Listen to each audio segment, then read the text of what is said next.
Thank you, Mr. Chairman, and thank you, Mr. Ambassador, for being with us. Thank you. Without going into detail, just naming names, what three countries are the greatest adversaries to the United States?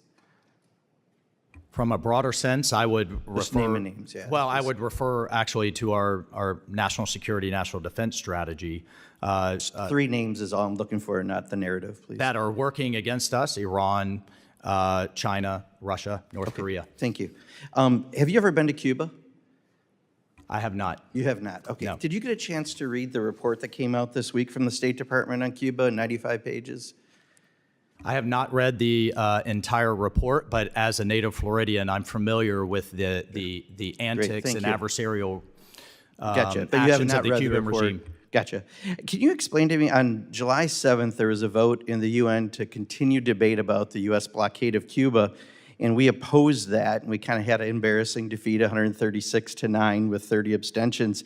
But given what this report said, why are we afraid to have that debate if there's so much information we want to share with the world about Cuba? Why did we not extend That's a that mischaracterization. debate? What we opposed was Cubans or others, for that matter, abusing the General Assembly to have the same debate over and over again. It just Cuba seems that has if we an had annual such debate, we damning accused it having a second. information that this report claims to have, that would be a great venue to have that. I guess my question is, it's been over uses the UN for its 65 years. propaganda. That's Gotcha. what we opposed. Yeah, no, thank you. It's been over 65 years that we've had essentially this blockade, this embargo on Cuba. And have we moved closer to a democracy, steered them towards human rights? Has, as the other ambassador said, the definition of insanity is doing the same thing over and over again, expecting a different result. Has that 65 years brought us to where we want to be? I would encourage you to read that report. I did, and you didn't. I did, and you didn't. Correct. Yes. Oh no, I have not read it word for word, but I am very familiar. As a native Floridian. I did too. I read it. I've highlighted it. I felt like, you know what? I put on the Kinks and the Who because everything's about the 60s and 70s in here. And then there's this giant jump to today. A blockade is a ring of ships. A blockade is what we have right now in Iran. This is a blockade of fuel, of medicine, of food, of supplies.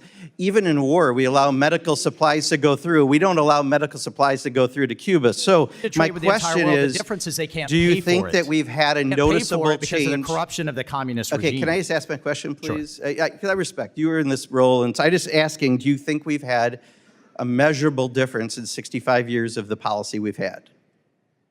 I think we have, much of which is in statute, have had a meaningful effect on not allowing the Cuban regime to expand its revolution, its communism, and its anti-American, anti-left revolution, as it calls it, So across the Western Hemisphere and across and into the United States. So Secretary Rubio just a few hours ago said the goal is to have a Cuba where people of Cuba can experience prosperity, safety, security, and a better life moving forward. I just got back from there 10 days ago. I've been there 30 years ago. I was there 3.5 years ago on an official delegation, and I was there with a nonprofit most recently.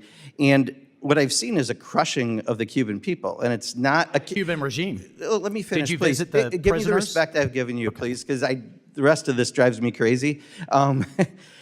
We're not allowing medical supplies, so we've doubled the infant mortality rate because of our actions. We're the ones blocking that. It's not the Cuban government, that's us. We're blocking fuel, which means while I was there, 42 hours of no energy, we had an hour and a half. Surgeons literally finish surgery sometimes with their cell phone lights, right? That's because of us. Do you think that what your goal is, we're running completely counter to that? And I just don't understand that. May I ask you a question? Yeah, please.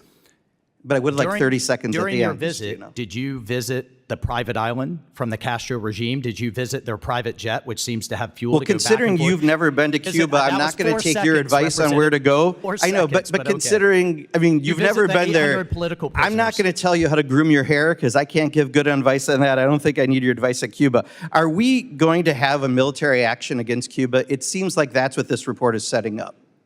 I am not going to take options off the table for the President of the United States, but I would hope that you would not allow your visits to be used for Cuban regime propaganda that has oppressed and massacred I'll tell you, I wish, people. I understand, but I would strongly urge you Marco Rubio, who's never been to Cuba, so many others who have strong opinions. His entire family is from Cuba, and They left fled before the revolution. That is regime. decades ago. That's a ridiculous answer. Cuban I Americans know, but who have fled the regime. to be and are fair, that is a constantly ridiculous answer. for being oppressed and It's worth imprisoned. going there if you're going to have such strong opinions. I think you'd maybe look at it a little differently. I yield back.